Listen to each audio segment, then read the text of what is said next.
यह घटना हमारे गांव के एक बुजुर्ग पंडित जी बताते थे और पंडित जी जब यह आप बीती सुनाते थे तो सुनने वालों के रोंगटे खड़े हो जाते थे। ऐसा लगता था कि यह घटना वास्तविक है और अभी आंखों के सामने ही घट रही है। वे बुजुर्ग पंडित जी जब इस घटना का वर्णन करते थे तो उनके चेहरे पर अजीब से भाव आते जाते थे, जिससे सुनने वाले को एक अजीब रोमांच की अनुभूति होती थी। पंडित जी एक ही सांस में यह पूरी घटना सुना जाते थे। तो आइए देर किस बात की, हम लोग भी सुन लेते हैं इस घटना को। थोड़ा सा इंतजार और कर लेते हैं। सीधे कहानी पर पहुंचने से अच्छा है कि कथानक को मजबूती प्रदान करने के लिए थोड़ी पृष्ठभूमि पर भी नजर डाल लेते हैं। बात यही कोई 60-65 साल पहले की होगी और तब यह आप बीती सुनाने वाले पंडित जी 20 से 22 साल के रहे होंगे। उस समय हमारे गांव के लोग बाजार करने के लिए पथरदेवा या तरकुलवा जाते थे। वैसे आजकल कंचनपुर ही क्यों, हर छोटे बड़े चौराहों पर बाजार लगनी शुरू हो गई है।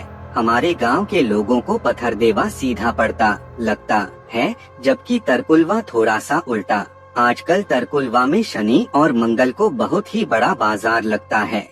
दूर दूर के व्यापारी यहाँ आते हैं और अनाज आदि की खरीदारी करते हैं, तो शनि और मंगल को हमारे गांव के किसान लोग तरकुलवा का रुख करते हैं। पर दैनिक उपयोग में आने वाली वस्तुओं की खरीदारी यानी नून, तेल, मिर्च, मसाला आदि के लिए हमारे गांव के लोग पथरदेवा ही जाते हैं। हाँ, एक अंतर जरूर आ गया है।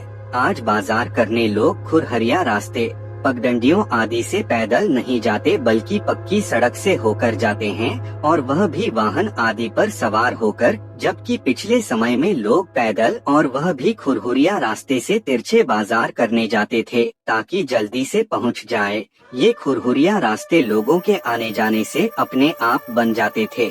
उस समय ये खुरहुरिया रास्ते या पगडंडियां बहुत ही सुनसान हुआ करती थीं और मूंज आदि छोटे मोटे पौधों से कभी कभी ढक जाती थीं। दोपहर और दिन डूबने के बाद तो इन खुरहुरिया रास्तों और पगडंडियों पर कभी कभी ही कोई इक्के दुक्के आदमी दिखाई दे जाते थे। इन खुरहुरिया रास्तों और पगडंडियों के अगल बगल में कहीं कहीं दूर तक फैले हुए खेत होते थे, तो कहीं कहीं भयावह बियावान, छोटे मोटे जंगल या पुरखे पुरनियों द्वारा लगाए हुए बाग बगीचे। उस समय हमारे गांव के लोग पथरदेवा इसी प्रकार की एक पगडंडी से होकर जाते थे, जो एक नहर को पार करते हुए सुनसान बाग बगीचों, मूंजहानी आदि से होकर गुजरती थी। हमारे गांव से पथरदेवा की दूरी लगभग 1 कोस है, पर आज यह दूरी बहुत ही कम प्रतीत होती है, क्योंकि सड़कों के निर्माण के साथ साथ बीच बीच में बहुत सारे भवनों का निर्माण भी हो गया है, जिसके कारण हमारे गांव से पथरदेवा के बीच छोटी मोटी दुकानों से लदे कई स्थान बस गए हैं। आजकल जंगलों, बाग बगीचों आदि को काटकर समतल खेत या पक्के घर बना दिए गए हैं।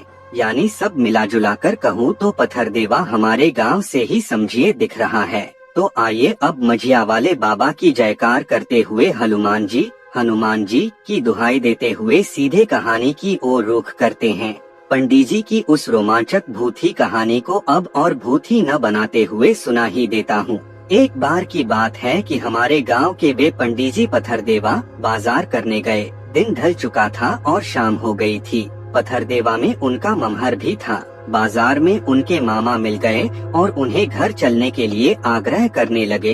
पंडित जी ने कहा कि फिर कभी आऊँगा तो घर पर चलूँगा, अभी मुझे कुछ जरूरी सामान लेकर घर पर जाना है, क्योंकि मैं अक्सर अकेला आदमी हूँ और घर के साथ गाय गोरू की भी देखभाल करनी है।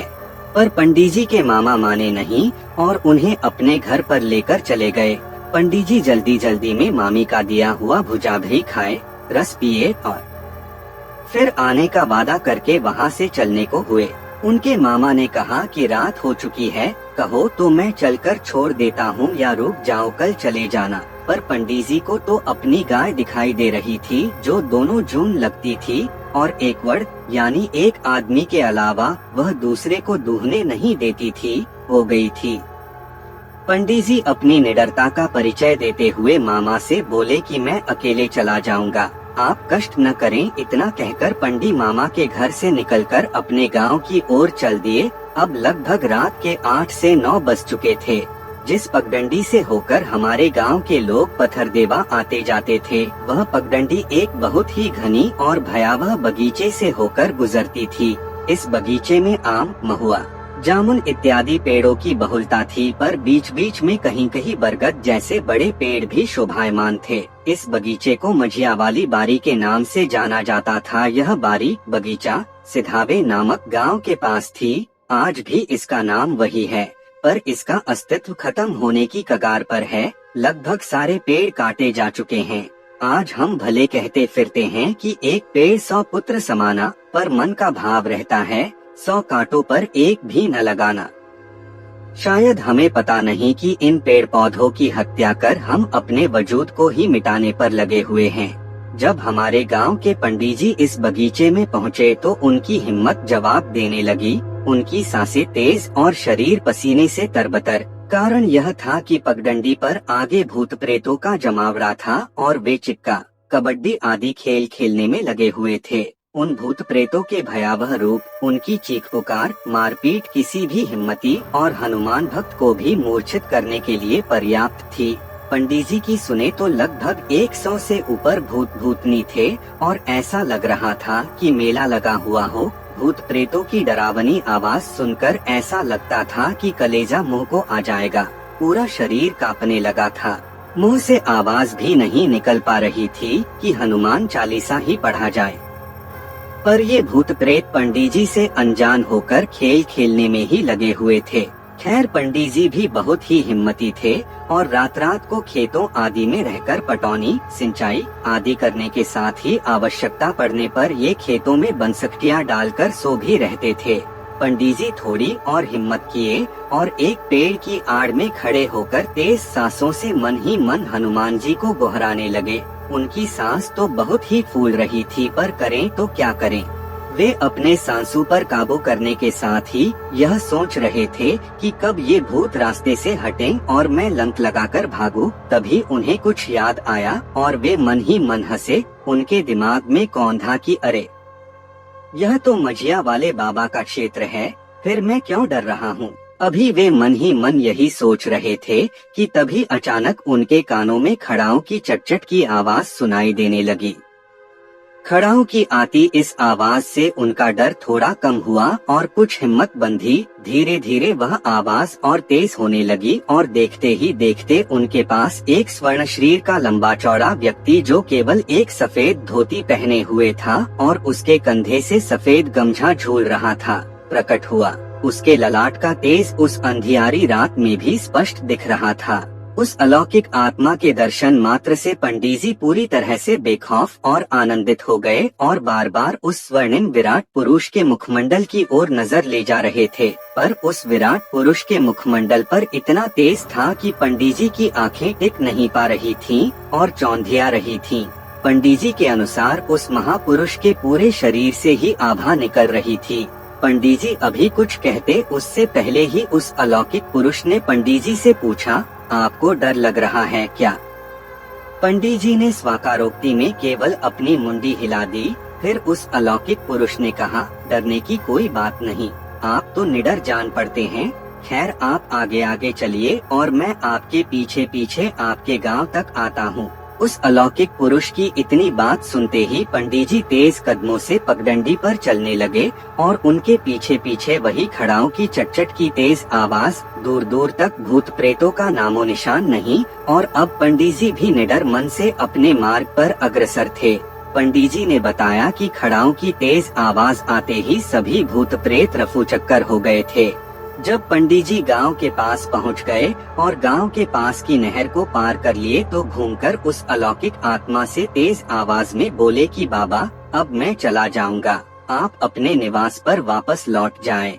मेरे कारण जो आपको कष्ट हुआ उसके लिए क्षमा चाहता हूँ।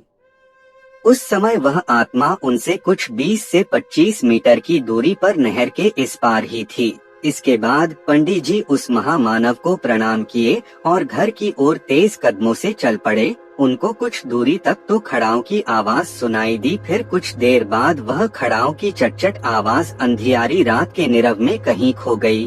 पंडित जी उस अलौकिक आत्मा का मन ही मन गुणगान करते हुए घर पहुँचे। वे बहुत ही प्रफुल्लित लग रहे थे।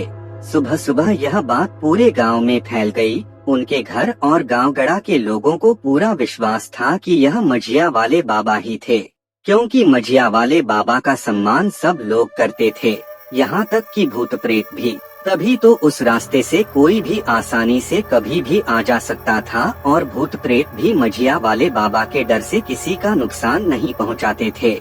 हाँ, यह अलग बात थी कि इन भूत प्रेतों से लोग खुद ही डर जाते थे। धन्य है भारतीय संस्कृति, जिसे हर वस्तु में देवत्व नजर आता है। हर बगीचे आदि का एक अधिकारी देव होता है, तो मझिया वाली बारी के देवता थे मझिया वाले बाबा।